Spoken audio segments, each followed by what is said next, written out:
Alright, hello everyone. Bago ako mag-start ng lecture, meron lang akong mga i-announce, no? Baka may marinig kayong mga drum beats. Ayan, ganyan. Kung naririnig ninyo, meron kasing sporting events near my place. So, maingay. Sa totoo lang, parang nawawala yung concentration ko pag may maingay.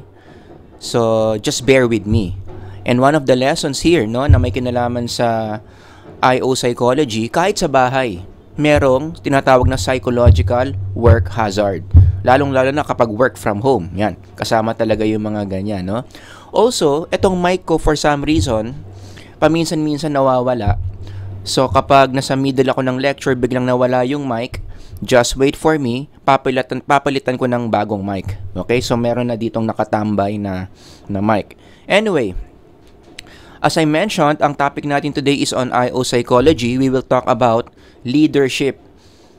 Magandang pag-usapan tong leadership sa IO psychology. Halos lahat ng textbooks in IO psychology, hindi mawawala yung leadership, which tells you this is a very important topic.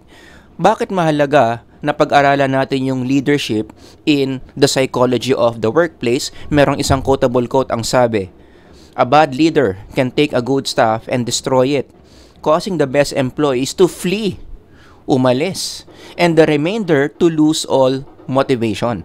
Umalis yung mga manggagaling, yung mga natira na wala na yung motivation. From this quotable quote, pwede tayo makabuo ng isang framework. Bad leadership leads to negative work outcomes, tulad ng bumaba ang employee motivation, bumaba ang employee satisfaction, and sureball, in my previous lecture, sinabi ko to, kapag ito nangyayari, low motivation, low satisfaction, maaapektuhan yung organizational performance.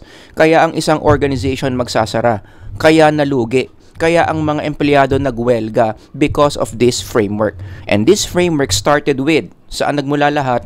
Bad leadership.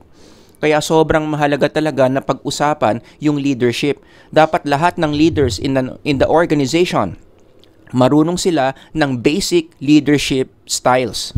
Alam nila yung mga basic leadership principles that will make them effective leaders. Kasi kahit gaano kaganda ng kumpanya mo, kung ang mga leaders mo kulang sa kaalaman about how to be a good leader, wala rin.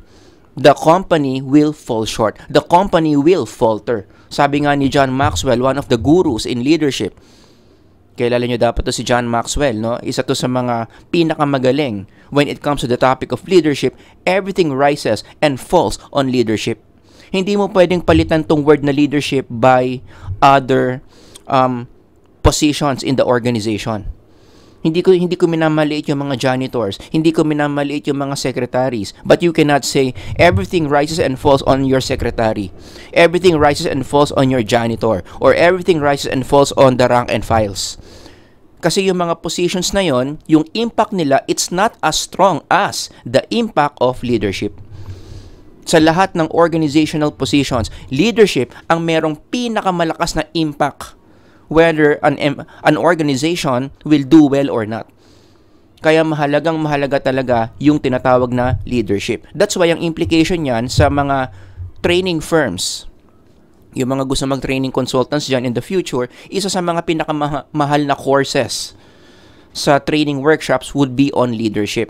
For example, Guthrie Jensen offers this, Unleashing the Strategic Leader. PMAP offers this, Leadership Development for Supervisors and Managers in the New Normal. Ang mamahal ng mga courses na yan. 6 digits yan. If you're gonna buy these courses for your organization, ang mga attend dyan, yung mga top management, yung mga higher ups, mga supervisors, mga managers, mga EVPs. Pero ang pinakamahal na leadership program na alam ko sa Pilipinas would be the leadership program provided by the Maxwell Leadership. Kasi syempre, ang curriculum nito ginawa ni leadership guru John Maxwell. And another reason why this is expensive is because when your leaders undergo this leadership program, they will be certified by the John Maxwell Group. Meron silang mga letters na pwedeng ilagay na sa dulo ng mga pangalan nila, certifying, showing that they have underwent this leadership training. Ano naman ngayon, in the industrial world, when you see those letters at the end of a person's name. Ibig sabihin, nag-undergo to ng big time leadership program, it can be translated to finances or salary. Mas mataas yung value mo. So pag dilipat ka ng isang organization, nakita nila nag-undergo ka nito, merong added value yan. Pwede kang mag-demand ng higher salary. Ganun kaganda itong leadership program na to. Yun nga lang mahal. Got that? So anyway, ano bang ibig sabihin ng leadership na pinag-uusapan natin? This is the way APA defines leadership. Just read on your own, silently, pause the video if you need to. I highlighted the important words in red. Unang-una kong gustong i-highlight dito is yung word na others. The processes involved in leading others. Everybody say others. Leadership is a social role. Ibig sabihin, kapag leader ka, automatic yan, merong kang mga grupo ng mga tao that you are going to deal with. Paano mo malalaman kung leader ka? Fill in the blank. Leader ka kung blank. Anong sagot? Leader ka kung blank. Leader ka kung meron kang isang grupo ng mga tao na ginaguide mo, inaalalayan mo, papunta sa isang destination. Then you are a leader. So for those of you who are watching right now, tanungin nyo yung mga sarili nyo, ikaw ba leader? Paano mo malalaman kung leader ka kung yun yung sagot mo dito sa fill in the blank? Meron ka bang grupo ng mga tao, regardless kung saan yan, sa church ba yan, sa school ba yan, sa family man yan, pinupush mo sila, ginaguide mo sila papunta sa isang destination. Ibig sabihin, kung ang sagot mo, oo, may ganun ka, leader ka. Kaya nga, you apply this in politics. Politics is about leadership. Lalong-lalo na malapit na yung election. When we talk about politics, we talk about who will be the next, everybody say, leaders of the land. Kasi yung mga politicians na nilalagay natin sa position, yung nilalagay natin sa Malacanang Palace, they are the ones who will be leading us to a certain destination na gusto ng mga Pilipino. And what is that? Yung tinatawag na bagong Pilipinas. Yung tinatawag na mas maunlad na pamumuhay. That's the destination that all government leaders must lead people to. Tatandaan nyo yan. For those of you na papasok sa politika, that's a position of leadership. Ang number one job description mo dyan is i-lead mo yung mga tao sa mas magandang pamumuhay. Okay, let me share with you some implications given this definition of leadership. Implication number 1, leadership requires people skills. Remember, sabi ko kanina sa definition, others. Pag leadership ka, you're gonna deal with others. Therefore, kailangan kung magaling kang leader, magaling ka sa people skills, specifically influential skills. Maraming klaseng people skills, but number 1, kung gusto mong maging mabuting leader, influence skills yan. Gaano ka kagaling na mag-influence o mag-affect, mag-persuade ng mga tao that you are leading. Paano mo sila mapapaniwala? Paano mo sila mapapasunod? Paano mo sila mai-inspire? All of those are influential skills na dapat meron ka kung gusto mo maging isang magaling na leader. And I would say, psychology majors, yung mga nanonood ngayon, no, you are at an advantage. Tanungin niyo ako bakit. Advantage kayo kasi yan mismo yung pinag-aaralan natin sa psychology program. Halos lahat ng subjects that you take in your majors, yan yung hinihit na skill. How do you influence other people? Because psychology is about influence. But special mention to one subject under psychology na talagang yung subject na to, yun talaga yung focus. The scientific study of influence, and that would be social psychology. If you recall, kung anong mga pinag-aaralan nyo sa social psychology, it's all about influence.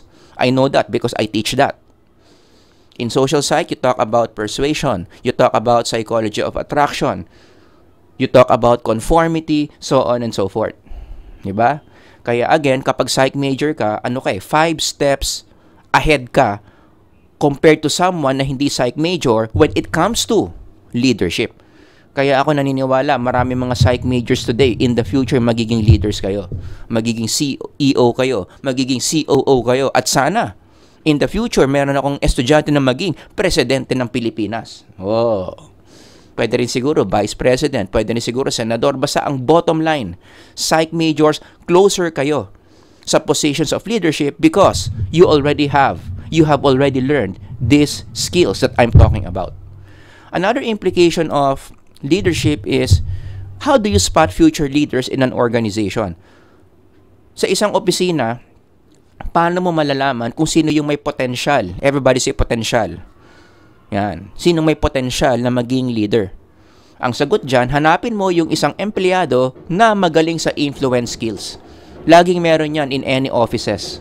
Sila laging gustong kausap ng mga tao, sila laging hinahanap ng tao, yung mga tao sa opisina sa kanila nakikinig, sila yung life of the party, pinagkakatiwalaan sila ni boss. Most likely, those people, maganda ang influential skills, pwedeng maging future leader. And that is very important in any organization because of what we call succession planning. Anong ibig sabihin ng succession planning in IO psychology? Pinagpaplanuhan mo na kung sino yung next na mamumuno in a certain organization. Siyempre kasi, iba-iba ng age group in certain departments or organizations, yung mga seniors, yung mga matatanda. Oops, mali yata yung term ko, no? Politically incorrect ba yung matatanda? May nasaktan ba? Ibahin na lang natin. Yung mga seasoned, yung mga veterano, yan, yung mga seniors, yon. Malapit na kasi mag-retire. At pag nag-retire na sila, syempre, karamihan sa kanila nasa position of leadership, sino ang papalit? Sino ngayon ang papalit na sino ngayon magiging next na head committee? Sino magiging next na department chair? Sino magiging next na CEO? To answer those questions, succession planning ang makakatulong dyan. Maaga pa lang, pa-retire pa lang yung senior, meron ng ginugroom na next na mamumuno. And how would you spot those people who are next to lead an organization? Yun na nga. Spatan mo sino yung magagaling sa influential skills. Again, ang tawag sa ginagawa natin is succession planning. Hindi pwedeng walang succession planning kasi magsha-shake yung organization kapag biglang yung isang senior na leader na wala for any reason, nag-retire or kinuha na ni Lord. Sino ngayon yung papalit na next? Hindi naman pwedeng kung kailan siya nawala, doon pala magte-training ng next. Dapat matagal nang may tinetrain, matagal nang may ginugroom for the position of leadership so that when the senior leaves, somebody will replace. Nagigets nyo? O, kaya dapat sa lahat ng organizations, meron silang notebook na nakasulat doon yung mga pangalan of employees na merong potential to be good leaders. Sila ngayon yung a-attend ng mga training workshop on leadership so that they will be groomed to take over certain positions of leadership. Implication number 3 about the definition of leadership, choosy ka dapat. When it comes to selecting leaders, dapat marami ka talagang standards na hinahanap. Ask me why. You know why? Kung titignan mo yung definition ng leadership, it involves a lot of things that you're gonna do. You're going to deal with others. You're going to organize, direct, coordinate, motivate. Kailangan lang, hindi lang kung sino-sino yung ilalagay mo sa position of leadership. Dapat yung ilalagay mo dyan may experience. Dapat yung ilalagay mo dyan maganda ang training. Dapat yung ilalagay mo dyan maganda ang psychological profile. Mamaya, i-discuss natin what are the psychological profiles that makes a good leader. Bakit? Bakit tayo choosy? Kasi nga, ito yung responsibility ng isang leader. Ang isang job position na maraming responsibility, mas choosy ka dapat dyan. Kung konti lang yung responsibility, okay lang na ibaba mo yung standard mo. Taga-print ng papel, taga-timpla ng kape, taga-encode ng data, pwede namang hindi ka ganun kataas yung standard. Pero pag ganito yung gagawin, and the company relies on that position, everything rises and falls on leadership, dapat lang choosy ka. Maliwanag, matinding screening process dapat yung gagawin to select who will be the next leader. Now, what leadership is not? Let me just clarify this because many psych majors are confused on this issue. Leader is not the same as the boss. In our culture kasi na-equate yan eh. Bakit ka leader? Kasi boss ka. Bakit ka boss? Kasi leader ka. You know, but literature in leadership shows na hindi pala ganun. Iba ang boss, iba ang leader. Iba yung ginagawa ng mga boss sa ginagawa ng mga leaders. You can just browse on this silently. Pag boss, you drive employees. Leaders, you coach them. Boss says I, leader says we. Boss takes credit, leader gives credit. Boss says go, leader says let's go. O, diba? Ibang-iba. This is a good visualization of the difference between boss and leader. Ang boss, nandun sa trono niya. Utos ng utos. Hindi gumagalaw. pero maraming inuutos. May kakilala ba kayong ganyan? Nasa trono niya, utos ng utos, pero siya mismo hindi siya gumagalaw. Kunin mo to, kunin mo yan, linisan mo yan. Itapon mo tong basura. Hindi ba, sir, parang hindi ba nanay ko yan? Hindi pa tatay ko to? Hindi ba kuya ko to? Yan. Well, in fairness, minsan naman talaga, yung mga tao sa bahay nagpapaka-bossy. Ha? Mag-comment kayo dyan kung may kakilala kayo sa bahay ninyo na bossy. Yan yung ibig sabihin nun. Utos ang utos, siya hindi kumikilos. Ang leader iba. Bihira siya mag-utos, siya yung kumikilos. At habang kumikilos siya, nai-inspire yung mga members niya na kumilos din. Nagigets nyo? Kaya nga leader lead. Siya yung nangunguna sa pagtrabaho, sa pagkilos. And people are inspired, they follow the leader. Yan ang tunay na leader. Examples in the Bible, yung mga Pharaoh sa Egypt, yan ang mga bossy. As you can see in the picture, habang umiikot sila sa Egypt, karga-karga sila sa trono nila ng mga tao nila. May tagapaypay pa sa likod. Baka mainitan si Pharaoh. Tapos habang nag-iikot yan sa Egypt, utos lang ng utos yan, turo lang ng turo yan. Linisan nyo yan. Tanggalin nyo yan. O, ilagay nyo sa harem ko yan. Putulan ng ulo yan. Ganon kalupit ang mga Pharaoh. And why are they treated like that? Some theological concepts here. Kasi ang mga Pharaohs during this time, they are considered as gods, as deities. So people don't find any problems doing these things for the Pharaoh. Yon. Kaya karamihan din ng mga boss may ganyang idea, no? Mga Diyos sila. Nagjo-Diyos-Diyosan. Yon. That's the term. May kakilala ba kayo ganyan sa buhay nyo? Feeling niya Diyos siya. Feeling niya deity siya. Feeling niya Pharaoh siya. Ay, nako. Yan ang boss.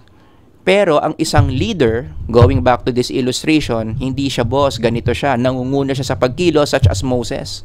Si Moses yan. If you're gonna read the book of Exodus, si Moses, hindi ganito yung picture eh. Hindi naman siya binubuhat ng mga Israelites. Si Moses yung nasa front line. Siya yung nag-lead papunta sa promised land. Siya yung nangunguna. Ito si Moses. Andoon yung mga tao. Si Moses mismo yung kumikilos. Ang tawag dyan is servant leadership. Yes, I am a leader. Yes, I have power. Pero yung power ko, ginagamit ko to serve my members. Yan ang servant leadership. Hindi sila nagpa-power tripping. They are leaders because they want to serve the members. Kaya yung mga servant leaders, ayaw nilang tinatawag silang boss. They find it awkward. They find it uncomfortable because they are in the position not to be a boss but to serve others. Nagigets nyo? Si Jesus in the New Testament, ginawa rin yan as an example. Imagine Jesus is God, a deity, washing his disciples' feet, ang babaho, ang dudumi. At yung isa pa dyan, trinidor pa siya, si Judas Iscariot. Yet, Jesus still served as a server. Diyos siya, master siya, rabbi siya, pero pinagsilbihan pa rin niya yung mga disciples niya. To show an example how servant leadership works. Yan ang magandang klaseng leadership. Tatandaan nyo yan, when you become leaders in the future, you are there not because people will glorify you. Hindi ka nandyan para purihin ka, para pagsilbihan ka ng mga tao, para i-glorify ka. No, you are there in the position of leadership so that you serve those people under you.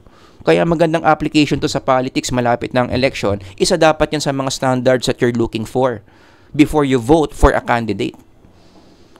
Every candidate na tatakbo, ang unang tanong mo is, etong candidate man na to, kapag nalagay sa posisyon of leadership, are they going to be bossy or are they going to serve the people? Yan ang dapat yung hinahanap. So isa-isahin nyo, ito yung mga preferences ng mga tao na mapupunta sa Senado. O tanungin nyo, each one of them, ano bang tendency nila? To boss around or to serve people? At piliin nyo yung to serve people. 4 elements of effective leadership. There are many types of leadership. Mamaya, I'm going to give you some types of leadership. Pero among those types, ito yung 4 elements na common sa lahat ng leadership. Non-negotiables dapat, kung gusto mo maging mabuting leader, meron kang 4 na elements na to. Regardless of what style of leadership you're gonna use. These 4 elements is based on a classic article. Basahin nyo lang sa Google Scholar if you want. Nag-google naman yan, i-download nyo. The basics for effective leadership are really pretty basic. Ito yung author, basahin nyo, no? So ano ba yung 4 na yan? Basics of effective leadership, number 1, ang isang mabuting leader merong vision. Everybody say vision. Ibig sabihin ng vision, the leader knows where he or she would be leading people to. Alam niya saan papunta. Meron siyang planong gumalaw. Kasi vision is a very futuristic word. Pag sinabi mong may vision ka, may pupuntahan, may future. So ang isang leader, kung pipiliin mo siya na mamuno, yan ang una mong dapat tanong. Where are you going to lead us? Ano ang plano mo? Saan tayo papunta? Sabi nga ng isang quotable quote, a leader's job is to look into the future and see the organization not as it is, but as it should be. Laging future-oriented ng isang mabuting leader. Lagi siyang may plano to put an organization to a better place. Hindi pwedeng present tense ang leader. Yung pagpunta niya sa posisyon, okay naman tayo dito Wala namang problema, so bakit pa tayo aalis? Hindi mabuting leader yun. Walang plano, walang vision. Kahit gaano pa kaganda yung organization, the leader always has some place better than where the organization is. Anong tawag doon? Vision. Hindi lang sapat na may vision ng isang mabuting leader, dapat meron din siyang goals. In other textbooks, ang tawag dito, mission. Vision, saan ka papunta? Mission, paano ka pupunta doon? Leadership is a capacity to translate vision into reality. Dapat may mission, dapat may steps. Unfortunately, may mga leaders, puro vision, walang goals, walang mission. A dream without a plan is just a wish. Yan yung tinatawag na mga wishful leaders. Puro lang vision, hindi alam paano pupunta. Nagigets nyo? Kaya i-combine nyo yung vision at saka yung goals. Vision and mission equals platform in political language. So sa lahat ng politicians, kung boboto kayo, yan yung unang dapat yung hinahanap for you to decide kung iboboto nyo ba ang isang kandidato o hindi, ano ang platform niya, ano ang vision at mission niya para sa Pilipinas. Unfortunately, isa sa mga weaknesses yan ng mga Filipino voters. Yung decision nila to vote for someone hindi base sa platform but based on some other factors. Yun kasi iboboto ng jowa nila, yun yung iboboto ng nanay at tatay nila, sikat kasi, guwapo kasi, may teleserye kasi, kakilala ni ganito, kakilala ni ganyan. Hindi dapat. Dapat sinasama ito sa voters' education. If there is one factor that will really push you to vote for a candidate, it must be their platform. Because the person that you are voting for in politics is a future leader. Kaya yun yung dapat na unang meron ng isang future leader. The platform, the vision, and the goals. Kaya again, i-connect natin to sa politics, no? Yung mga boboto dyan. Isa-isahin nyo yung mga candidates na tumatakbo sa Senado or some other positions. And then the key question is, ano ang platform nila for the organization or for the nation? I mean, kasi politics to, no? For the nation that they are going to lead. Ang tanong, alam nyo ba yung mga platforms ng mga to? Ang tanong, saan ko ba makikita yung mga platforms ng mga to? In fairness, ang GMA, gumawa naman sila ng show that will help Filipinos answer that question. Punta kayo sa YouTube, hanapin nyo lang yung tanong ng bayan. In fairness to GMA, nag-organize sila ng isang event where this is a show that shows the platforms na meron yung mga gustong tumakbo for positions of leadership. Yun nga lang, hindi kasi lahat pumunta. May mga pumunta, may mga hindi pumunta. So, ang maririnig nyo ng platform would be yung mga pumunta. Ayan. Pero, kahit na hindi lahat pumunta, at least, no, makaka-lead, makaka-contribute to, makakatulong to, I'm sure, kung sino yung iboboto ninyo. So, assignment nyo yan. Panoorin nyo to, Tanong ng Bayan. In fairness to GMA, this is a good show to watch before you vote this coming May. Maliwanag. Huwag na huwag kayong pupunta sa mga presinto na hindi nyo alam ang platform ng mga iboboto ninyo. Kasi ang tendency nyo, kung ganyan, hindi nyo alam yung platform, iboboto nyo na naman yung sikat. Iboboto nyo na naman yung pogi. Iboboto nyo na naman yung magaling sumayaw, so on and so forth. And remember, whenever we place bad leaders in our society, tayo rin naman yung makakaranas ng mga consequences. Number 3, A good leader gets everyone involved. Namimigay siya ng roles. Kapag nag-assume siya ng position, namimigay kaagad siya ng roles. Contrast to leaders na hindi namimigay ng roles. Gusto nila sila lahat. Sa basketball terminology, ang tawag dyan, buwakaw, buwaya. Gusto niya siya lahat gagawa. Because he or she does not trust the members. Ako pinakamatalino dito akong pinakamagaling dito. Nagkakalat lang naman kayo, ako na lang gagawa lahat. Hindi magandang leader yan. Ang isang mabuting leader, namimigay ng roles. Remember, social-oriented. Ang isang mabuting leader. Ang terminology niya laging let's, we, tayo, magtulungan tayo. Diba? Yan ang mabuting leader. The reason why a leader is giving members roles because he or she believes na yung mga roles na yan, yung mga trabaho na yan na binibigay nila sa mga members nila will make them grow. Everybody say grow. Yan. Yan isang element na isang mabuting leader. Ang priority niya sa mga members niya is to grow. To grow them. Paunlarin sila. And they do that by giving them works. Trabaho, roles. You can be more than what you are right now. Ang laki pa ng i-grow mo.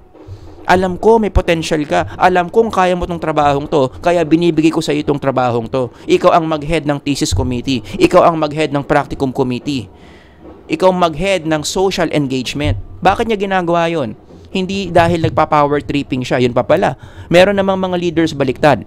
Yung isang bad leader, buwakaw. Yung isang bad leader, kaya namimigay ng roles kasi nagpa-power trip. Alam niyang hindi kaya ng member niya, yun pa yung committee na ibibigay sa member niya para mapahiya yung member niya. Para pahirapan yung member niya, hindi rin maganda yun. That's a quality of a bad leader. Again, a good leader is namimigay ng role, namimigay ng trabaho because he wants his members to grow. That's why this is a good leadership check for those of you who are in the positions of leadership. Kayo ba, isa ba yan sa mga goal ninyo in being a leader? Of course, number one is better organization. You want to lead the organization into a better place. Second, when it comes to your people, isa ba sa mga goal mo as a leader is you want your members to be better professionals? Gusto mo ba pag alis mo sa position mo, yung mga tao mo were better before you became, or were better after you? Gusto mo mas magaling sila, nag-improve sila nung ikaw yung leader nila. Yan ang element ng isang mabuting leader. You want improvement for your people. So you delegate roles to them. Good example here would be Jesus. Because Jesus is deity, Jesus is God, He sees the potential of His people. He does not see people where they are, but He sees people where they could be. Ginawa niya yan kay Peter. Diba? Sabi niya, pinalitan niya yung pangalan ni Peter, you will no longer be called Simon, you will be called Peter the Rock. Because on this rock, I'm gonna build my church. Nakitaan niya yung potential ni Peter to be the future church leader. Yan ang mabuting leader. You see the potential in your people. You want them to grow. You want them to improve habang ikaw yung leader nila. And last one, number 4, ang isang mabuting leader, nakikinig. Concern sila kung anong iniisip ng mga members nila, ibang-iba sa mga dictators. Kaya marami mga tao ayaw sa dictators kasi most dictators hindi nakikinig. I speak, you listen. Kung hindi kita tinatanong, huwag kang magsalita. Dictator yon. Ang isang mabuting leader, what are you thinking of? Sabihin mo sa akin yung iniisip mo. Kaya ang implication nito, isa pang prerequisite para maging mabuting leader ka, dapat meron kang humility. From the word humble. Ang taong humble kasi, most likely sila yung makikinig. Humble sila eh. And vice versa, ang mga taong mayayabang, arrogant, most likely, hindi sila makikinig. May kakilala ba kayong ganyan sa buhay ninyo, hindi nakikinig? Walang pakialam sa iniisip mo. Bakit? Most likely, mayabang yan. Most likely, ang tingin niya sa'yo, sino ka ba? Bakit ba kita pakikinggan? Maliit ka lang sa akin. Mas magaling ako sa'yo. Arrogance yun. Imagine mo kung yung leader ganun, walang humility, they will not listen to what the members are saying. Kaya yung mga gusto maging future leaders dito, ito yung isa sa mga i-develop nyo sa mga characters ninyo. How to be humble. Learning how to be humble. Diba? Si Kristo nga, Diyos na. Tinatanong pa niya kung anong iniisip ng mga disciples niya. Nagtatanong siya ng mga responses whenever he teaches in parables. If you read the Gospels, what do you think? Who do you say that I am? Considering the fact, Diyos na si Kristo, pwede naman mag-lecture na siya dun Ito ang mga isipin nyo kasi ito ang tama. But he didn't do that.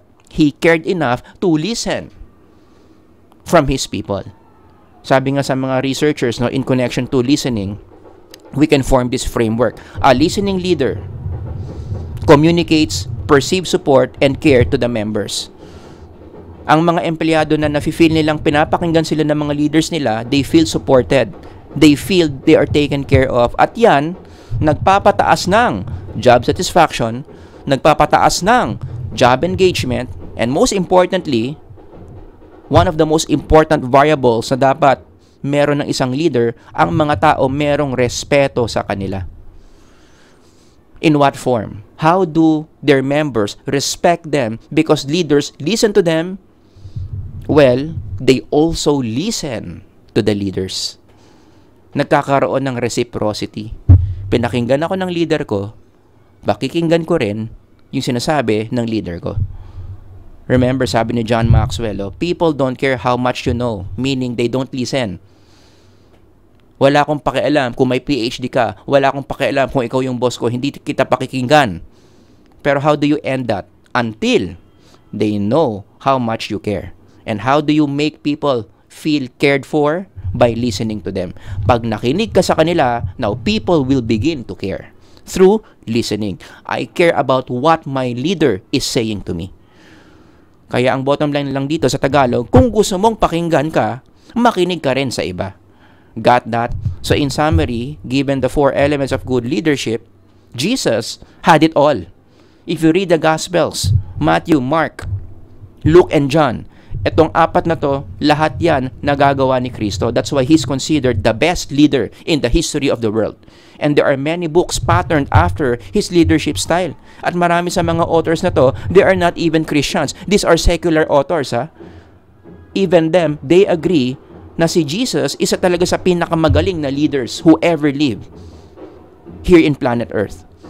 So ito yung mga titles ng mga books na nasulat. Lead Like Jesus, Leadership Style of Jesus, Jesus on Leadership, Learning to Lead Like Jesus. At syempre yung libro ni John Maxwell, Developing the Leader Within You. In this book, he gives different principles, different skill sets on how to be a good leader. Pero aminado din siya na sa mga principles na tinuturo niya dito on how to be a great leader, kinuha lang niya yan sa Bible. If you want to learn leadership, go to the greatest book on leadership ever written. Sabi ni John Maxwell, ano raw yun? The Bible. Which is all about Jesus. Nagigets ninyo? In closing, what are some important issues in IO psychology na nagte-trending in the field today? Number 1, isa sa mga trending na topics is paano ba dapat tayo pumipili ng mga leaders? Should we choose leaders out of nominations, seniority, output, elections, popularity? Pero ito yung isa sa mga trends ngayon, no? Should we be selecting leaders based on administration of psychological tests, standardized psychological tests?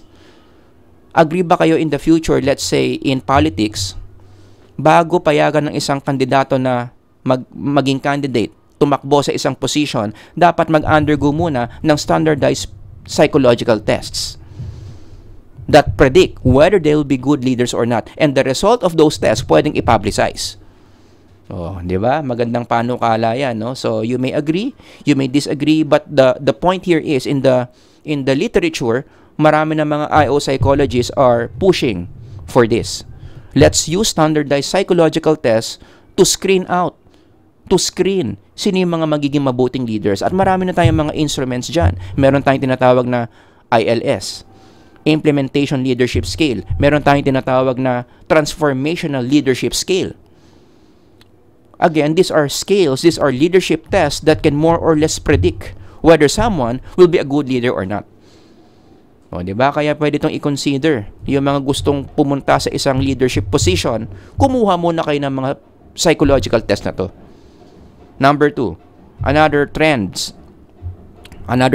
in IO psychology today, what are certain personality characteristics that should be considered in choosing someone to be a good leader? Kasi isa yan sa mga trending na topics, no? Merong mga innate skills na meron ng isang tao that makes him or her a great leader. Diba, one of the most important questions in leadership is being a leader is someone born leader or made a leader? Born or made? Nature or nurture? Anong tamang sagot dyan, psych majors? Sa pagiging leader, mabuting leader, born or made ba yan? Most of you will answer made. You learn how to be a great leader at some extent, tama naman yon.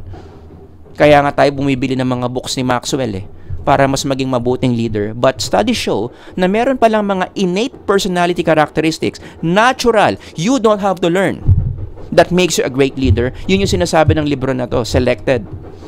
Tingnan nyo yung subtitle, Why Some People Lead, Why Others Follow, and Why It Matters. I want to emphasize on why some people lead. Yun yung claim ng book.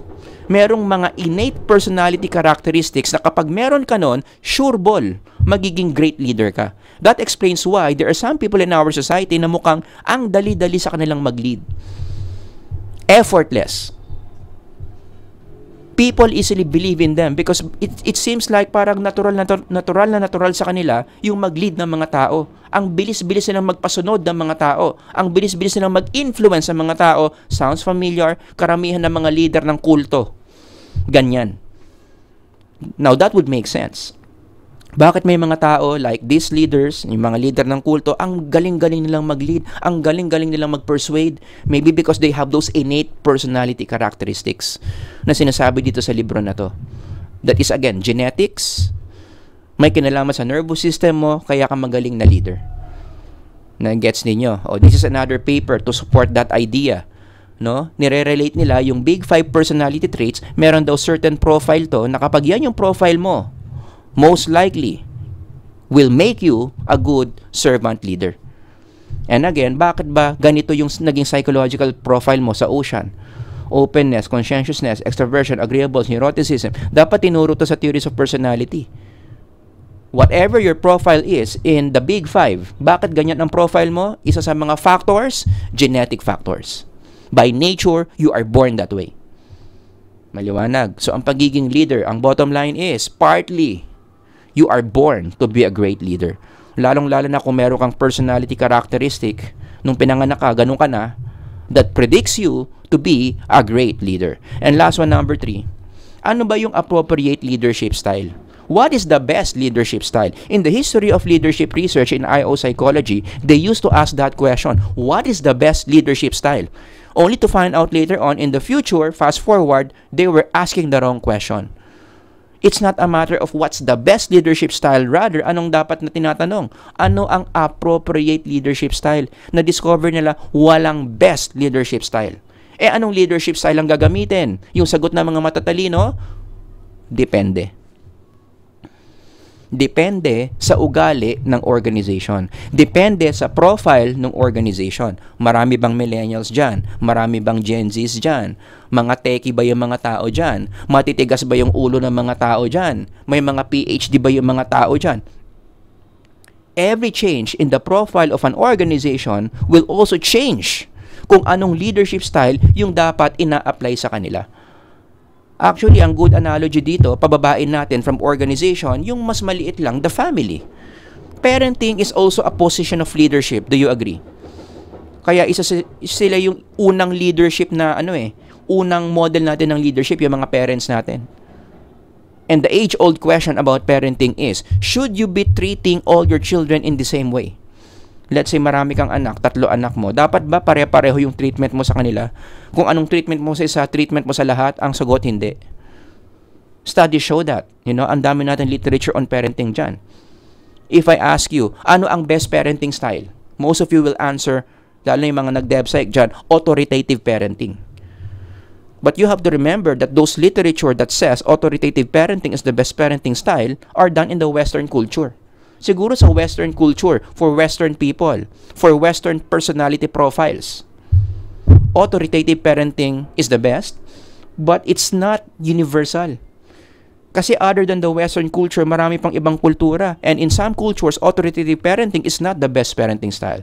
For example, among Asians, may mga literature na nagsasabi na ang best parenting style sa Asia is authoritarian parenting. Nagigets ninyo? So, to make the long story short, ang sagot dito is walang best parenting style. Depende saan? Depende sa ugali ng mga anak mo. And many young people today are confused of this. Yung iba nagtatampo pa sa mga parents nila. Sabihin nila, hindi kasi pantay-pantay ang treatment sa amin ng mga parents namin. Mahigpit sa akin, maluwag kay kuya. Therefore, mas mahal nila si kuya. Mas hindi sila nagtitiwala sa akin. Hindi ganun yun. Tanong, bakit maluwag kay kuya? Bakit permissive parenting ang approach sa kanya? Kasi siya yung mabilis po-make up. Kasi siya yung highly disciplined. Kasi siya yung malakas ang self-control. Bakit mahigpit sa'yo? Ikaw kasi yung matigas yung ulo. Ikaw yung suway ng suway sa mga utos. Ikaw yung poor ang self-control. Lahat ng masasarap, ginagawa mo. Hindi mo iniisip yung responsibility at yung consequences. Kaya ikaw yung tinututukan, ikaw yung hinihigpitan. Nagigets nyo? Ina-adjust ang parenting style. Depende sa ugali ng anak. In the same way, ina-adjust ang leadership style. Depende sa ugali ng organization. Tanong, ano ba yung mga styles of leadership na pwede mong gamitin? Depende sa ugali ng organization. May tinatawag tayong transformational leadership. Iba pa yan sa instructional leadership.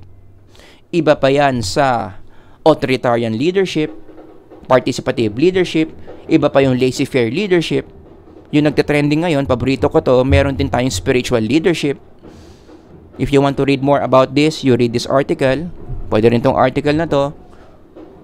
Nag-uuso na yan, spiritual leadership. Pero syempre, yung model ni leadership guru John Maxwell, meron ding tinatawag na 5 levels of leadership. Where according to him, you make people follow you in 5 different levels. Ano yung levels na yun? From level 1 to level 5. Position, permission, production, people development, pinnacle.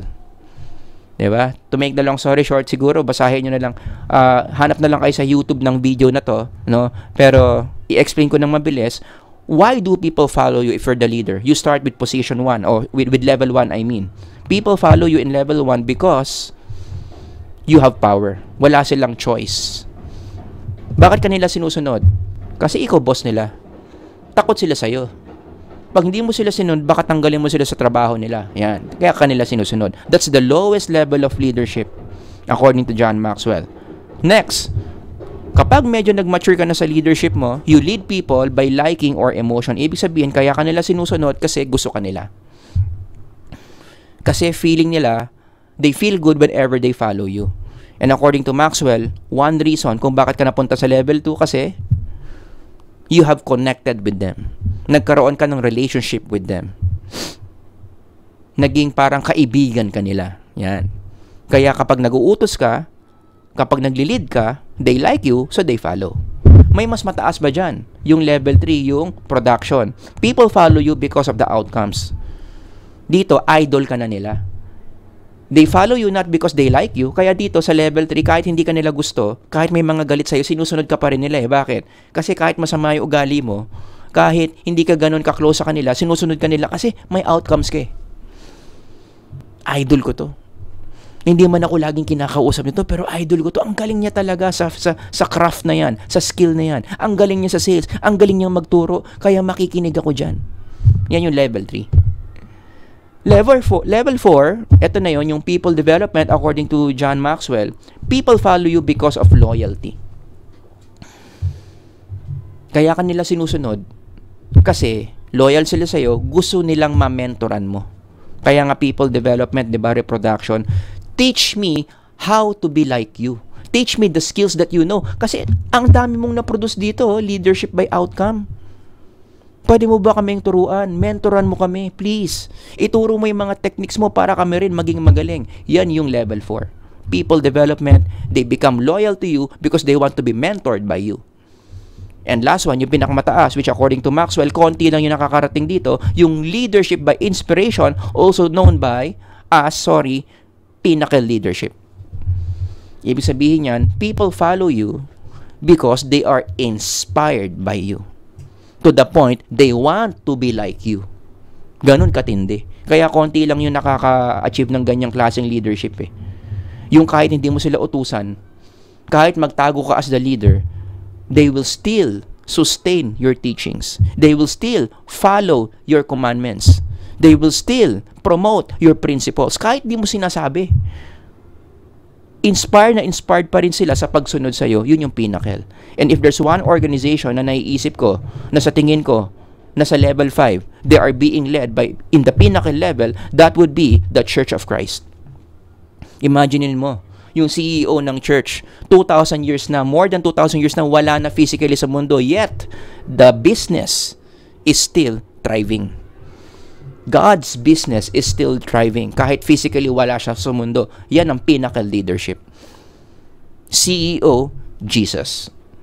Diba? Because many people are inspired by the Spirit to continually follow the principles of Christ.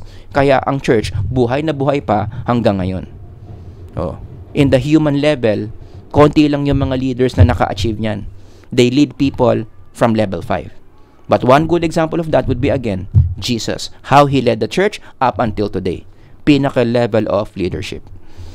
Alright? So, yun lang yung maikli nating lecture on leadership. Sana marami kayo natutunan. If you have comments, questions, suggestions for future topics, ilagay nyo lang dyan sa baba. Sir Howard here. God bless everyone. Bye-bye.